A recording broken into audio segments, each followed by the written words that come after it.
Hello, Victor Lowe here, and today I'll be talking about what makes a happy marriage. I get a lot of questions how, not to make my relationship with my spouse better, aka marriage. So, there's a few things that you need first. There's not you need first, a few important things that you need to maintain is one is sexual intimacy. What defines your relationship from all your other friends is actually sexual intimacy. And number two is compromise. And number three is sticking to your guns, staying who you are. And number four is do not be afraid of change. That means like your spouse changes, say, her hair color, jobs, or wants to shift her career in a different direction. So you should not be afraid of change. And sticking to your guns, it's not being stubborn on things like say, let's see here, like you always go out with your guys to watch the football game, and you have to do that no matter what. And just say Lucy wants to go to visit a university and it's on a Sunday, and you usually watch games, and you're like, oh no, just go with your mother. No, you're gonna miss that precious time where she first experiences university, and you want to be part of that, put it on the memories. So your daughter's gonna remember when she's in university. Oh, my dad doesn't care because he didn't go to with me. He wanted to watch the game instead. Football is sure, it's a religion, but it's entertainment. It's not very seriously on the rungs of things. First three important things are education, healthcare, and music, and everything else is below that. Entertainment actually is on the lowest rung because you don't really need that to survive and stuff. So yeah, okay. So I get a lot of questions about chores, so I'm going to talk about what the men's role in house chores are. And what I suggest is men should clean the dishes at least twice a week in the evenings.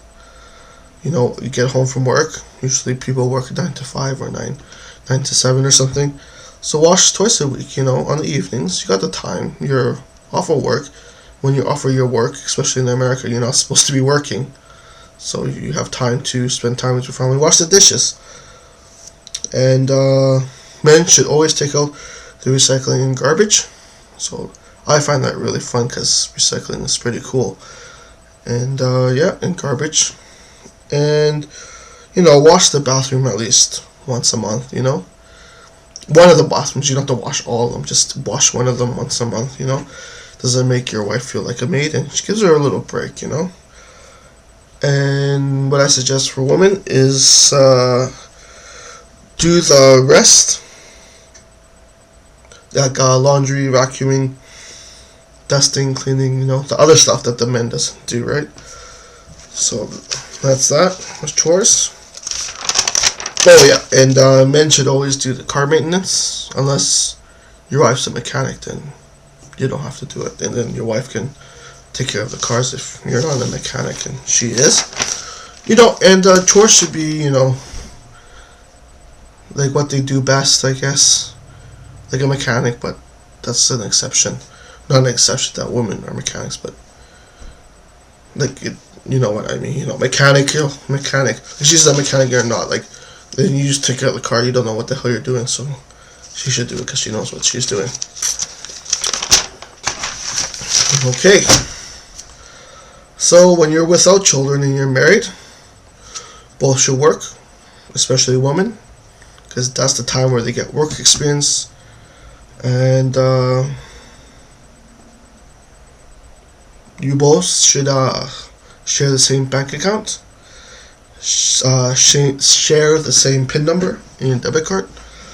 Yeah, so that's important. Account, and because sometimes money can drive a wedge between marriages sometimes. So it's good to share your money, and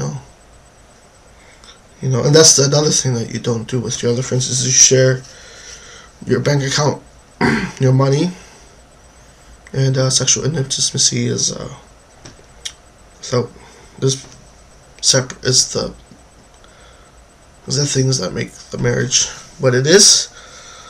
So when you're with children, I prefer for a woman to stay at home and be the mom until they're grown up, say in teenager years, 13, 14, 15, depending how mature your kids are or how much you trust them. But even though they stay at home, they can hold a, I prefer women to hold a part-time job.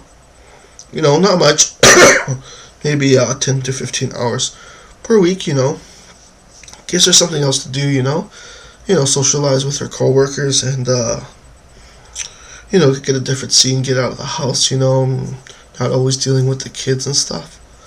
So that's what I like. And men should maintain working and pursuing his career, not at the expense of his family. That's an important thing. I hate that when if people don't put family first, and then work on the career, because you can get a job anywhere. Well,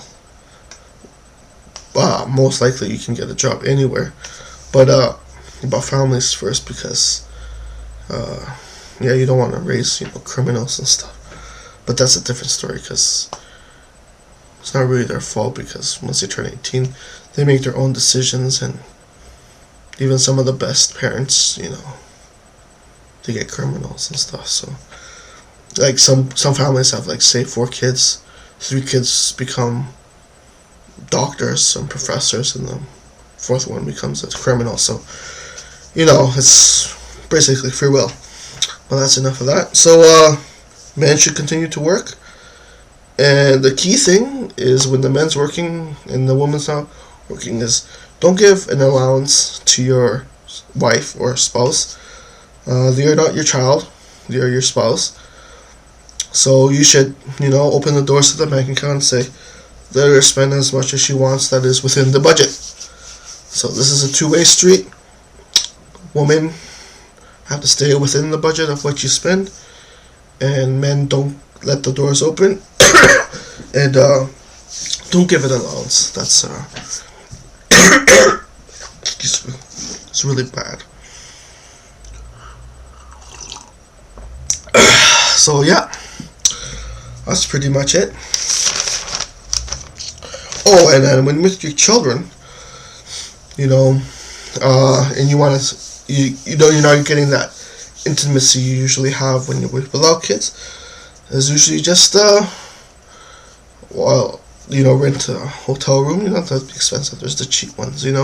Rent them for a day, and do what you want to do in the hotel room, and that keeps up the intimacy. And get your grandparents or your friend to look after the kids, and you can do the same for them. So that way, you can exchange babysitting. They go to hotel or whatever, or you bring them to their house. Stuff like that. Bring the kids to their house, and you have the house alone and stuff. So that's pretty much it. Thanks for listening. If you have any questions, leave a comment below, and have a Merry Christmas. Okay, thanks for listening. Bye bye.